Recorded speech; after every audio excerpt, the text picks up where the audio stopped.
అద్భుతంగా నీళ్ళు అందాలని చెప్పి ప్రణాళిక చేయాలని ఒక ప్రాజెక్ట్ ప్రారంభిస్తే దానికి పరిపాలన అనుమతి తెచ్చి ఎక్కడ కూలి కుడుకుండా ఎక్కువ డబ్బులు వేస్ట్ కాకుండా ఒక ప్రణాళికాబద్ధంగా చేసిన ప్రాజెక్టుని కేవలం నిర్లక్ష్యంతో కాంగ్రెస్ పార్టీకి పేరు రాబోతున్న దుఃఖతో ఓర్చుకోలేని గుణంతో కేసీఆర్ గారు మార్చి దాని కాళేశ్వరం ప్రాజెక్టు పేరు పెట్టి పేరు మార్చి 1,10,000 కోట్ల రూపాయల ప్రజాధనాన్ని దుర్వినియోగం చేశారు.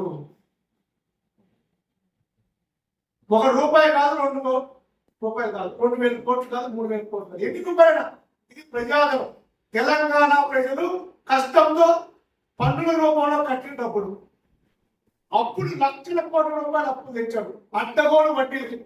నేను గతంలో కూడా చెప్పాను, మనం హౌసింగ్ లో తీసుకుంటే, ఒక కార్ లో తీసుకుంటే, ఒక బండిలో తీసుకుంటే 6%, 8%, 0.8% అంటే 80,000, 70,000 అంటే 12%, 14% అడ్డగోలుగా వచ్చిన తర్వాత గుంజుకున్నారు, పంచుకున్నారు, దాచుకున్నారు, దోచుకున్నారు.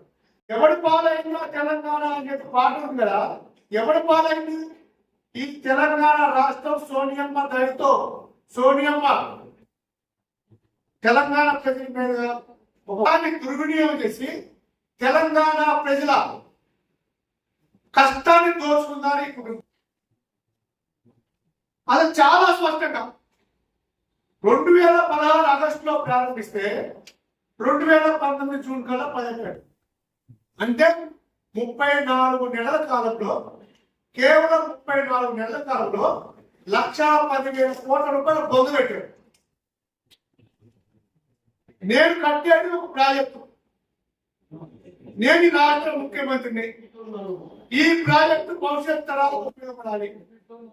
ఈ ప్రాజెక్టు తెలంగాణ రాష్ట్ర వరప్రదాయని చెప్తున్నా, దీనివల్ల లాభం ఎంతుంది అనే సోయం లేకుండా, అనే విచక్షణ జ్ఞానం లేకుండా గత ముఖ్యమంత్రి గారు ఆయన నిర్ణయాలతో ఘోరంగా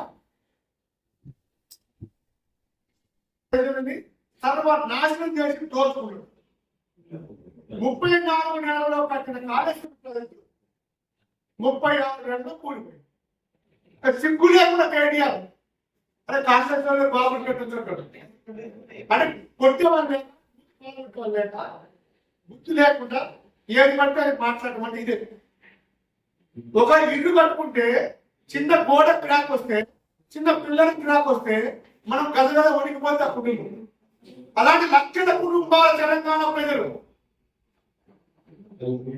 అంత ఘోరంగా పగులిస్తే మీ నిర్లక్ష్యం కనబడుతుంటే ఇంకా కాంగ్రెస్ మీద నెట్టే ప్రయత్నం చేస్తున్నారు.